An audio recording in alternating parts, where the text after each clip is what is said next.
teólogo de las Asambleas de Dios. Bienvenidos a su programa La Predicación Bíblica. Hoy tenemos unas invitadas muy especiales, pastoras de las diferentes congregaciones cristianas a nivel de Bogotá. La pastora Rita Pardo de la Iglesia Pentecostal Unida de Colombia, la pastora Rosalba Bonilla de la Iglesia Adventista del Séptimo Día, la pastora Francia Espinosa de la Iglesia Casa sobre la Roca y la pastora Adriana Herrán de la Cruzada Cristiana. La mayoría de los libros de homilética dicen mucho sobre el desarrollo del sermón, pero muy poco acerca de su presentación. Hay muchos ministros que dedican semanas y horas a la preparación del mismo, pero dedican muy pocas horas a la presentación de dicho sermón. Y precisamente para conocer la opinión de varios ministros, hemos invitado a nuestras pastoras de las diferentes congregaciones para que nos cuenten su opinión acerca sobre este tema. Pastora Rita Pardo, ¿cuál y cómo debe ser la presentación de un sermón? Gracias, doctor Ayran, por la gran invitación. Los sermones no se expresan como bosquejos ni como manuscritos, adquieren vida solo cuando se predican. Un sermón mal predicado es como un niño que nace muerto. La eficiencia de nuestros sermones dependen de dos factores: ¿qué decimos y cómo lo decimos? Si en una presentación habilidosa no podemos hacer pegar nuestro contenido a la congregación. Gracias, pastora Rita. Pastora Rosalba Bonilla, ¿qué ingredientes componen un sermón? Gracias, doctor Ayran. Según el orden de la importancia, los ingredientes que componen un sermón son pensamientos, disposición, lenguaje, voz y los gestos. Los gestos y la voz resultan lo más obvio y determinante de la presentación. La presentación tiene una gran importancia.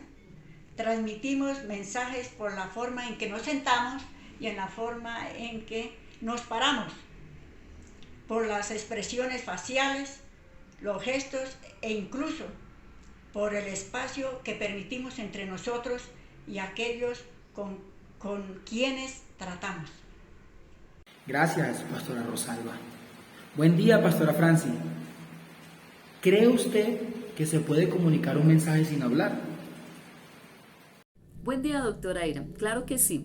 Las diferencias culturales e individuales en la comunicación no verbal hacen que las definiciones dogmáticas del significado del lenguaje corporal resulten simplistas y hasta peligrosas. Las personas que son amigas consideran que una medida de la profundidad de su relación descansa en su capacidad para entenderse mutuamente, incluso cuando están juntas en silencio. Gracias, pastora Francia. Con respecto a su respuesta, el psicólogo Albert Berabian lo expresa en una fórmula. Solo el 7% del impacto del mensaje de un orador llega por medio de sus palabras. El 38% brota del tono de la voz y el 55% de las expresiones faciales. Pastora Adriana Herrán, de esta investigación, ¿qué observaciones podemos extraer en relación a los expositores de la predicación? Muy buenos días, doctor Ayran. Pastoras, buenos días. De allí voy a resaltar 3 observaciones.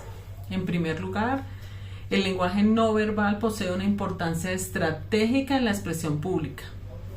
Cuando nos dirigimos a una congregación, operan 3 redes de comunicación al mismo tiempo: nuestras palabras, nuestra entonación y nuestros gestos. Las 3 comunican ideas. Las acciones pueden ser más expresivas que las palabras. Ponerse un dedo en la boca significa silencio.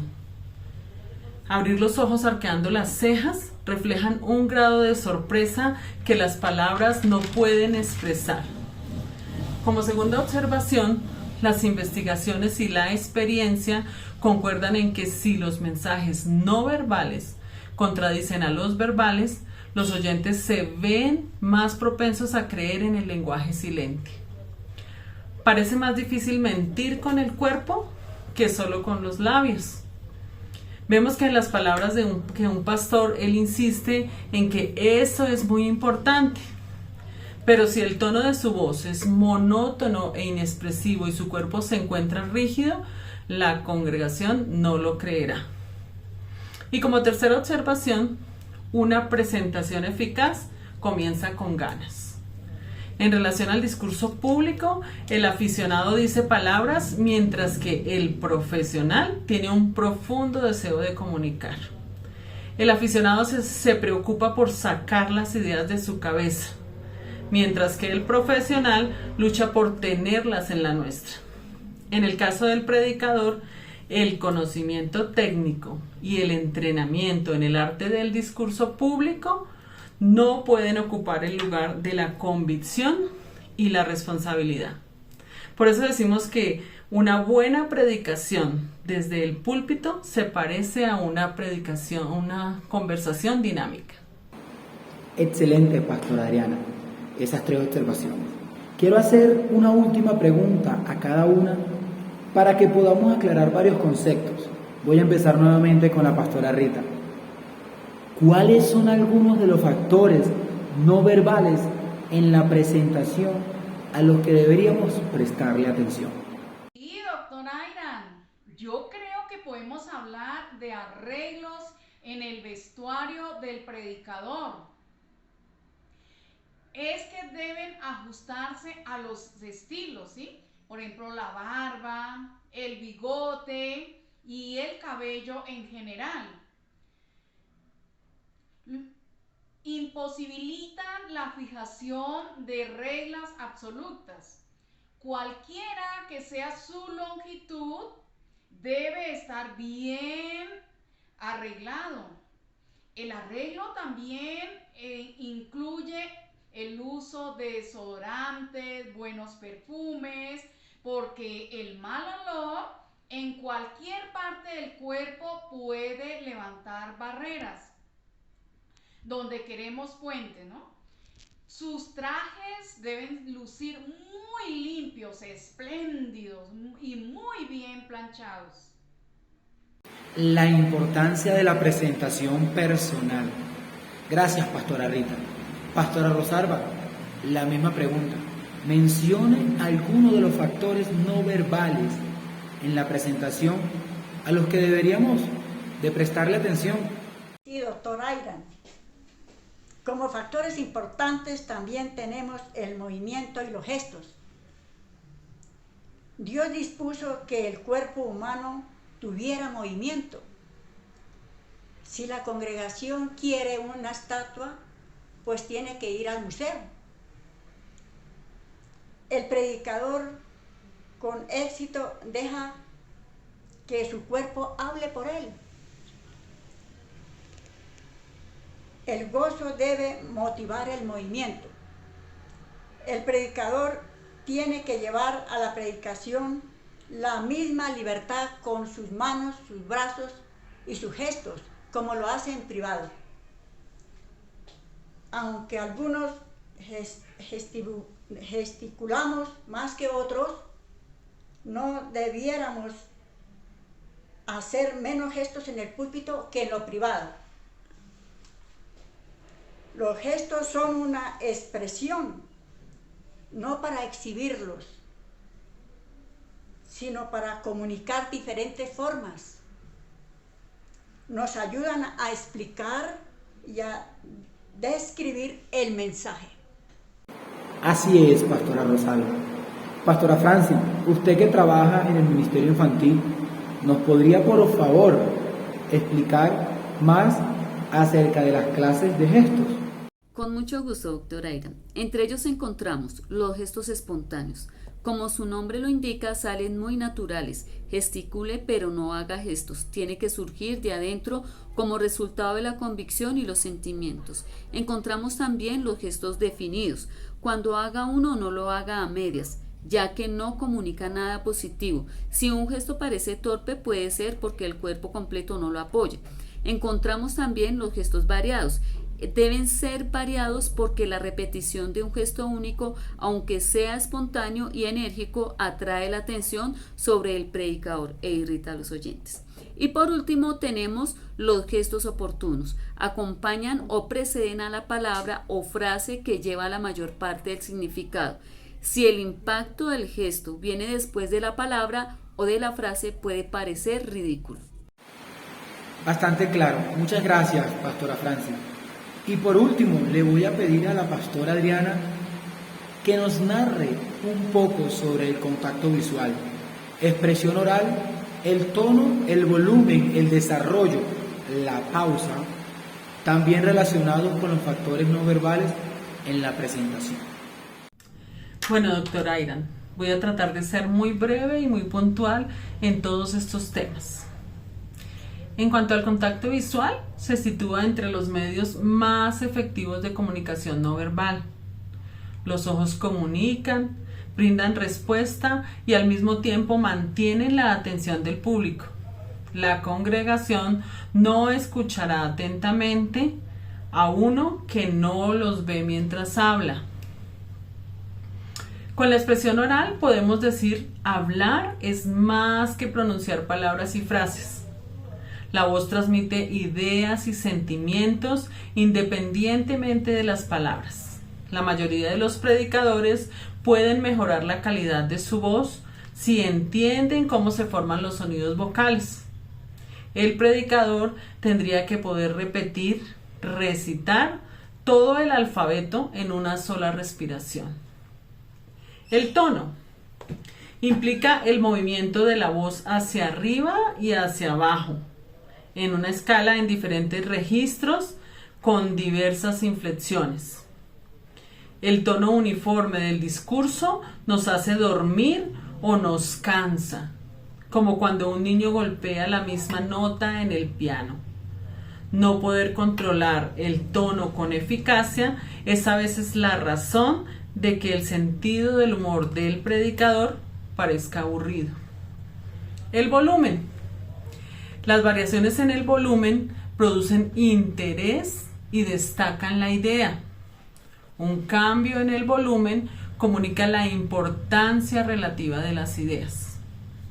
Es lamentable que algunos predicadores no conozcan otra manera de destacar sus ideas. Sus sermones parecen sesiones de grito. Confunden el volumen con el poder espiritual, pensando que Dios habla solamente en el torbellino. Así como el tono único, la monotonía también cansa al oyente. Un susurro puede destacar una idea con la misma eficacia que un grito fuerte. Me dijiste el desarrollo. También se puede recalcar algo cambiando el ritmo de la predicación. La variedad en el ritmo produce diferentes significados y emociones. Algunos ministros se ganan la fama de hablar rápidamente, cuando en realidad su problema puede ser que no logran expresarse con claridad o variar el ritmo. Claro que sí.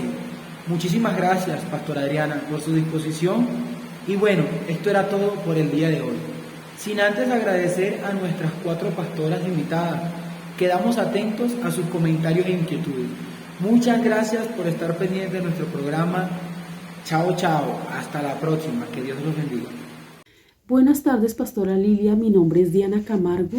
Pertenezco a la Iglesia Cristiana Remavid y quiero dar unas conclusiones sobre el libro La Predicación Bíblica, el capítulo 10, que tiene como título Predique para que la gente escuche. ¿Sí?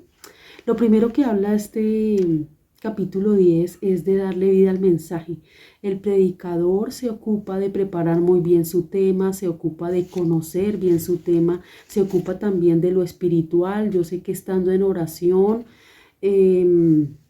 elaborando un buen bosquejo, también pero parece que esto no es suficiente para que un predicador cumpla con su propósito al exponer la palabra de Dios. El mensaje debe recobrar vida, ¿cierto?